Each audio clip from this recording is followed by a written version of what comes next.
अच्छा, हमने देखनी है इंसुलिन की सिंथेसिस किस तरह से होती है। ठीक है, हमारे पास क्या होता है, न्यूक्लियस पे हमारे पास सिग्नल आते हैं। न्यूक्लियस पर जब सिग्नल आएगा तो हमारे पास जोन से है वो डीएनए की ट्रांसलेशन होती है। ठीक है, ट्रांसलेशन होगी और डीएनए जोन से है वो कन्वर्ट हो जाएगा हमारे पास मैसेंजर आरएनए में। ये हमारे पास है स्टेप 1। जब मैसेंजर आरएनए में ये हमारे पास कन्वर्ट हो जाएगा, ठीक है, तो जब मैसेंजर आरएनए है वो हमारे पास आ जाएगा साइटोप्लाज्म में। साइटोप्लाज्म में आने के बाद ये कनेक्ट हो जाएगा हमारे पास राइबोसोम्स के साथ। ठीक है, ये हमारे पास मैसेंजर आरएनए ब्राउन में, ठीक है, और ये ग्रीन वाला जोन से हमारे पास ये राइबोसोम्स है।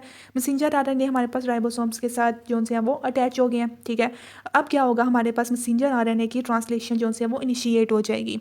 जब इस ट्रांसलेशन इनिशिएट होगी, ठीक है, तो हमारे पास जोन से है वो एक सिग्नलिंग मॉलिक्यूल जोन से है वो बनेगा। ठीक है, एक सिग्नलिंग मॉलिक्यूल जो कि हमारे पास जोन से सिग्नल को आगे लेके जाएगा। ठीक है, सिग्नलिंग मॉलिक्यूल जोन से है वो इसके साथ जोन से है बन गया।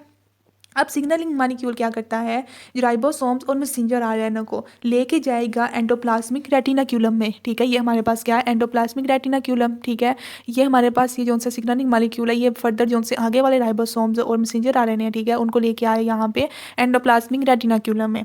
अब एंडोप्लाज्मिक रेटिनाक्यूलम में हमारे पास क्या होता है कि हमारे पास ये जोन सी थी ना, ये सिग्नल मॉलिक्यूल, ठीक है, ये हमारे पास जोन सी है, ये चेन जोन सी है वो इलोंगेट हो जाएगी। ठीक है, ये फर्दर हमारे पास बन जाएगी यहाँ पे पॉलीपेप्टाइड चेन। ठीक है, जिसके अंदर हमारे पास क्या क्या चीज़ें होंगी, एक हमारे पास होगी अल्फा चेन, बीटा चेन, और एक हमारे पास होगा सी पेप्टाइड।